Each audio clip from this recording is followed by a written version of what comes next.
गुरु ब्रह्मा गुरु विष्णु गुरुदेव महेश्वरः गुरु साक्षात् परं ब्रह्म तस्मै श्री गुरुवे नमः।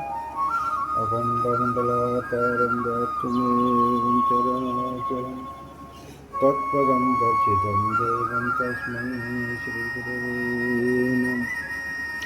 ज्ञानमूलं गुरुर्मूर्तिपूजामूलं गुरुपदं मन्त्रमूलं गुरुरवाक्यं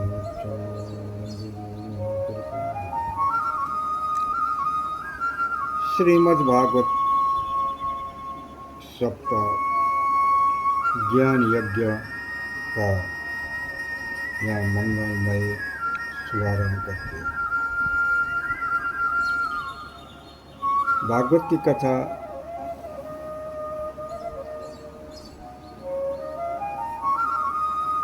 चैतन्य और आनंदमय अद्भुत है।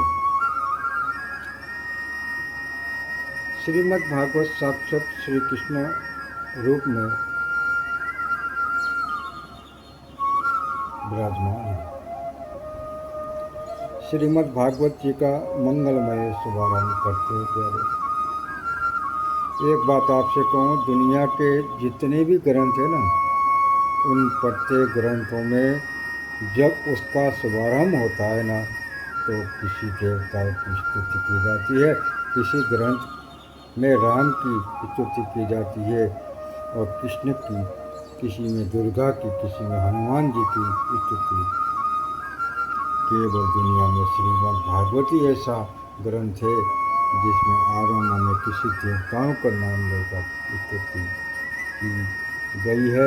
भागवत की स्तुति की गई है तो केवल सत्य की, और भागवत में वंदना है तो केवल सत्य की। आइए शुभारंभ करते हैं। श्री कृष्ण गणेशाय नमः। श्री परमात्मा नमो नमः। श्री राधा कृष्णाय नमः। जन्मदेशयतो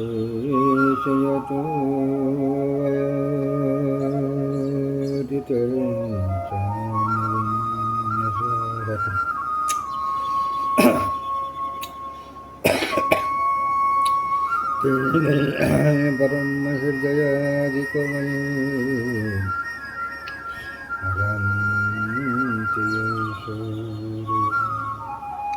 तेजो वारिमितायथा विनिमयो यन्तं त्रिगोविशम् ज्ञानासमेशमेशमेन सदा निरन्तरसत्यं परं धीमहि। बड़ा सुंदर वर्णन किया है।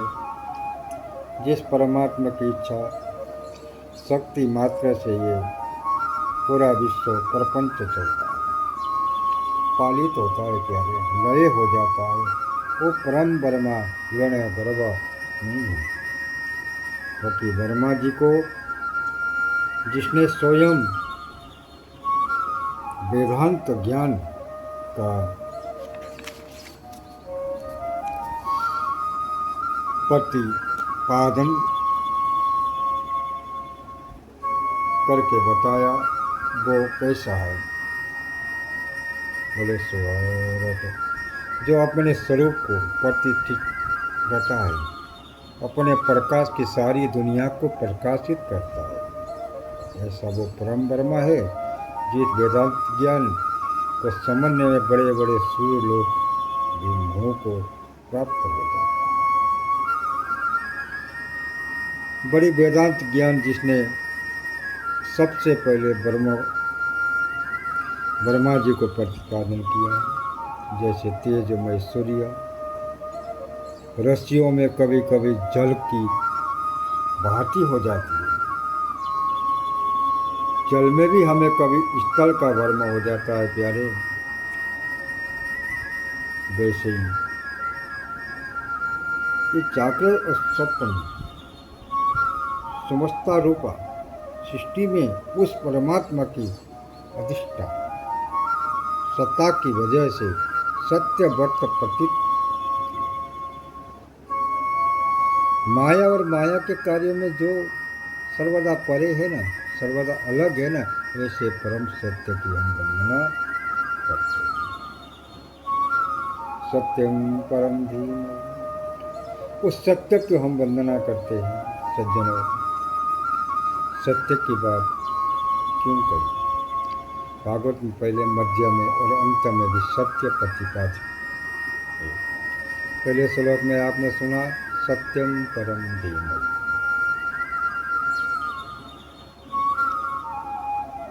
और भगवान भागवत का जब मध्य आता है उसमें भी सत्य, बट सत्य परम, और मध्य में भी सत्य। भागवत का जो अंतिम अध्याय है ना,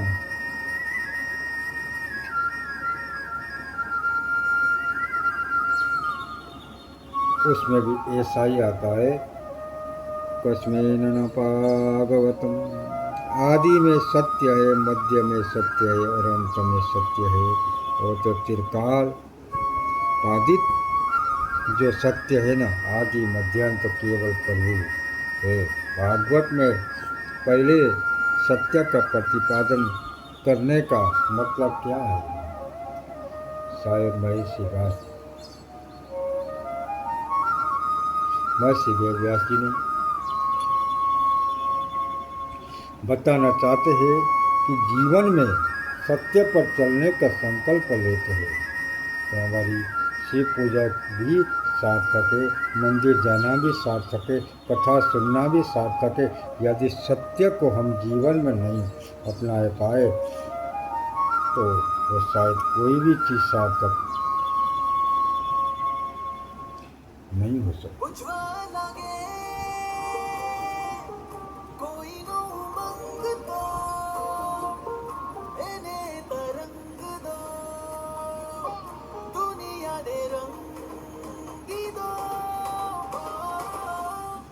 Opus Fates.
नारायण ही सत्य है, राम ही सत्य है, कृष्ण ही सत्य है, इसलिए सत्यम परम धीमहि। तुलसी बाबा ने कहा है, धर्म का दूसरा सत्य समाना, धर्म न दूसरा सत्य समाना, आगम निगम पुराण। सत्य से बढ़कर कोई धर्म नहीं होता। हमारे महर्षि वेदव्यास जी ने लिखा शास्त्रों में, असत्या परम धर्म, अर्थात नहीं असत्य धर्म, कर्म समपालक पूजा। असत्य से बढ़कर कोई अधर्म नहीं होता और सत्य से बढ़कर कोई धर्म नहीं होता। इसलिए जीवन में ज़्यादा से ज़्यादा सत्य बोलने का संकल्प करो। यही जीवन का संकल्प, यही जीवन का परम तत्व है। और यही कहना चाहता हूँ। भागवत की कथा आज हम कलवा बांध कर सुन रहे, मोली बांध कर सुन रहे। इसको सुनने का फल कब मिलेगा? जब हम मन में ये संकल्प कर ले कि ज़्यादा से ज़्यादा सत्य बोलेंगे, सत्य का प्रतिपादन। तो श्रीमद् भागवत में दूसरे श्लोक में सुंदर है, धर्म परमो शरणा वेदं तवाचुत्तमन्त्रं दत्तो शिवदत्त्रयोऽत्रापुत्रयोऽम्लं श्रीमद्भागवते महामनुकृते शिवापरमेश्वरं सदो हृदयवरोतरः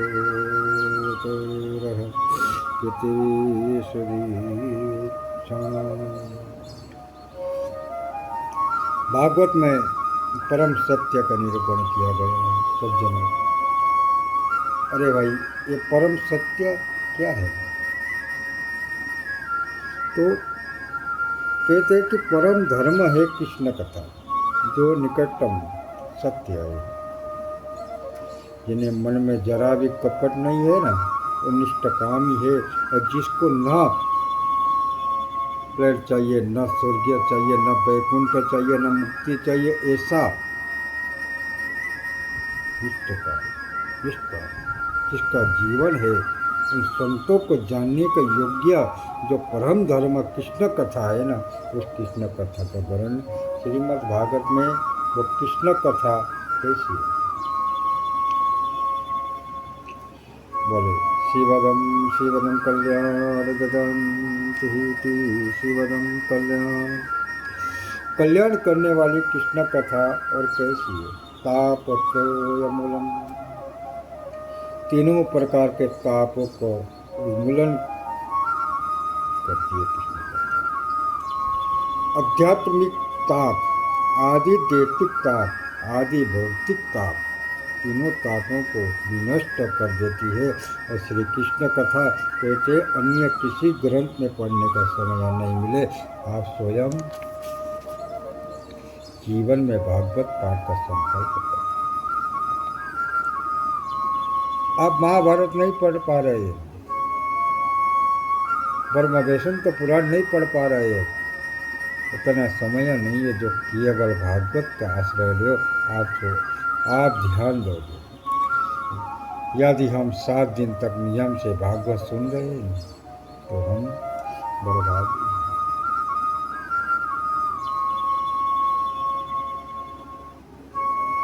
यदि हम 7 दिन तक नहीं सुन सके तो आज आपने घर में सोचा कि चलो वहाँ कथा हो रही है, उसका कार्ड निमंत्रण आया हुआ है, तो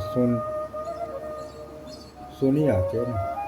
पत्रिका आई तो आपने अनमने मन से संकल्प किया, चलो सुनी आते हैं। और ऐसा संकल्प लेकर कथा सुनने जैसे ही आप घर से निकले, उसी समय आपके हृदय में कृष्ण का प्राकट्य हो जाता है। बोलिए जय श्री कृष्ण।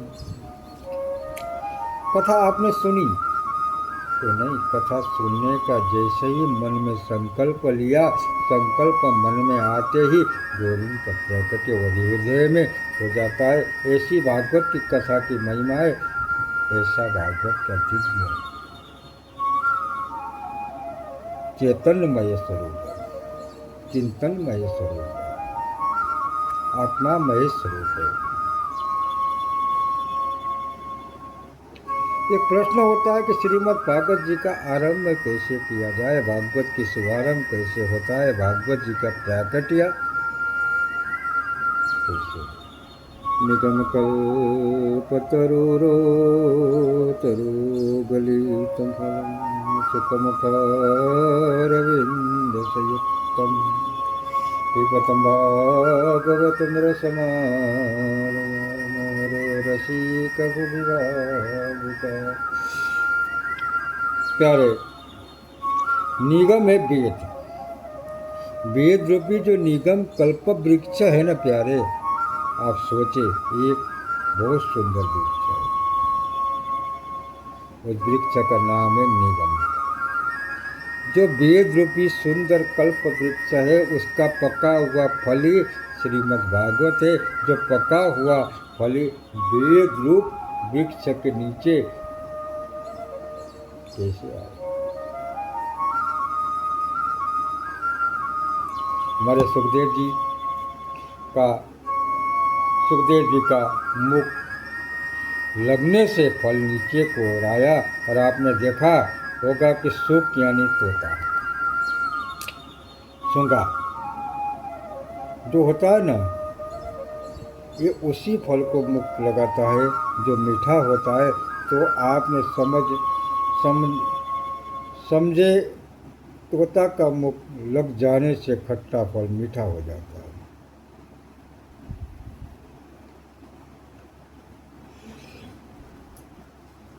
कृष्ण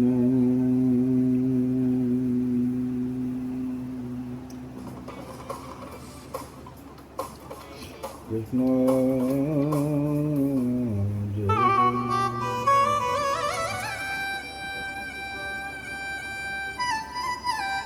आपने समझ में होता, मुख लगने से खट्टा फल भी मीठा हो जाता है। ये तोता जो मीठा होता है ना, मुख लगता ही उसमें मीठा हो जाता है। और तोते ने जिस फल को मुख लगा दिया वो फल खट्टा हो ही नहीं सकता। सुखदेव जी महाराज ने उसी फल को नीचे की ओर किया और कहते हैं कि फल में जो गुठली होती है ना, छिलका होता है, कोई भी समझदार व्यक्ति गुठली और छिलका खाता है क्या? नहीं। तो क्या गुठली छिलका भागवत जिसको हम छोड़ बोले नहीं, अमृत गर्भ संयुक्तम, इसमें जो अमृत है एकदम अमृत रस भरा हुआ है, कहीं गुठली नहीं है, छिलका नहीं है, ठीक है, अमृतमय बता दिया भागवत को आपने। अब हम क्या करें? बहुत सुंदर पंक्तियां था। श्रीपतम भागवत इस भागवत रूपी रस को पियो। अरे साहब कितनी बार पिए? 10 दिन पहले हरिद्वार में पी रहे थे, 20 दिन पहले बेंगलोर में पी रहे थे, तो दिल्ली में पी रहे, कितनी बार पिए? बार रसपान करो, जितनी बार पियोगे उतनी आएंगे। देखे और सुनने की पद्धति क्या है? भागवत की कथा सुनी जाती है, ये तो नहीं चाहिए। भागवत रचना ये कह सकते हैं कि पीपतम भागवतम रसना। क्यों कहा गया? पियो क्यों कहा? क्योंकि जिस चीज को सुनते हैं वो तो इधर से सुनकर उधर से निकल जाती है, और यदि तन्मय होकर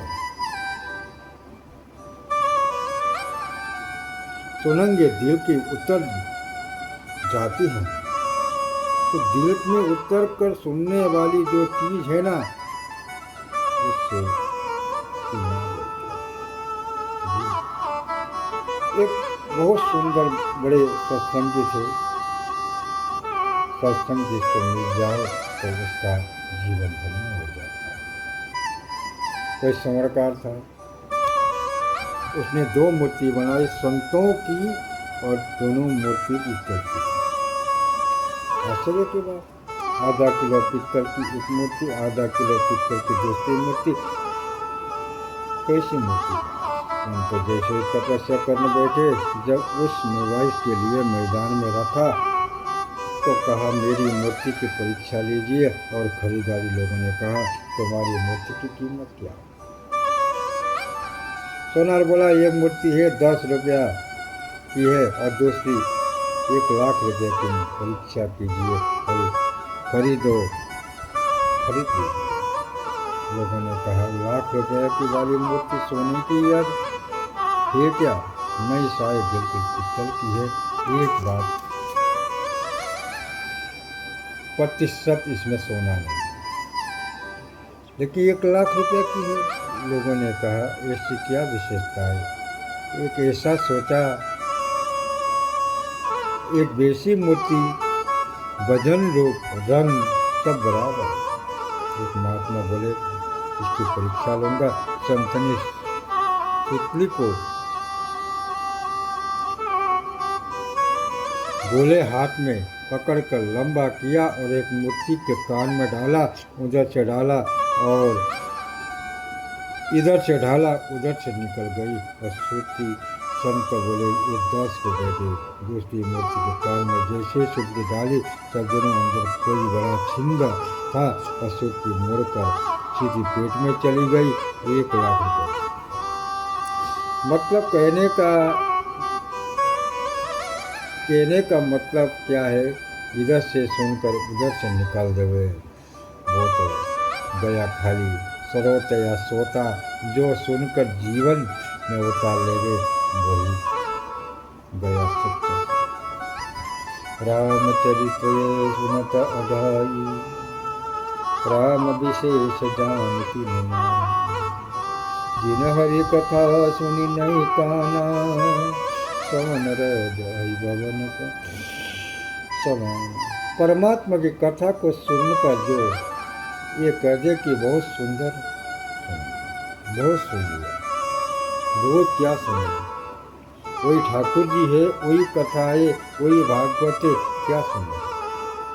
उसमें सुनी थी, वहाँ सुनी थी, कितनी बार सुने।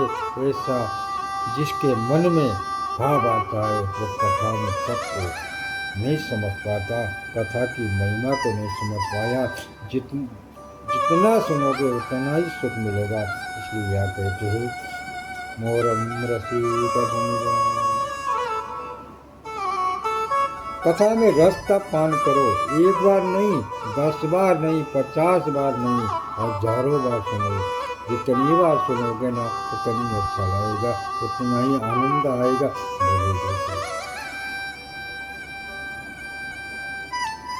अब हम उसी प्रसंग को चलते हैं। बड़ा सुंदर स्थान है नौली। 4 संतों की मंडली के मंदिर आदरणीय सुखदेव जी विराजमान है। सूर्य जी ने उन्हीं ऋषियों को मातम का स्मरण कर लिया और बोले खलो पुराणिना इतिहास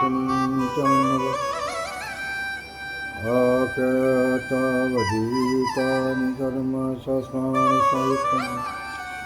शिव जी ने कहा हे सोनक ऋषि, सुनकादि ऋषि कहते हैं कि आप इतिहास के जानकर जो पुराण को ज्ञाता हो, इसलिए आपने कुछ पूछने का मन होता है, कुछ जानकारी करने की इच्छा हो रही है। शिव जी ने कहा पूछिए सुनक। ये बोले कि आज आपसे 1 नहीं, 2 नहीं, 6 प्रकार के प्रश्न करना चाहते।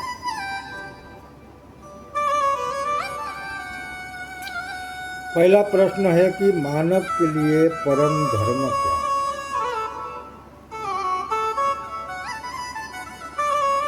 परिक्रमा लगाना धर्म है या रात के 4 बजे उठकर स्नान करना धर्म है? करोड़ों के संपत्ति को दान करना धर्म है? आखिर धर्म का परिभाषा क्या है? Helps thousands of web pros start their own hosting business.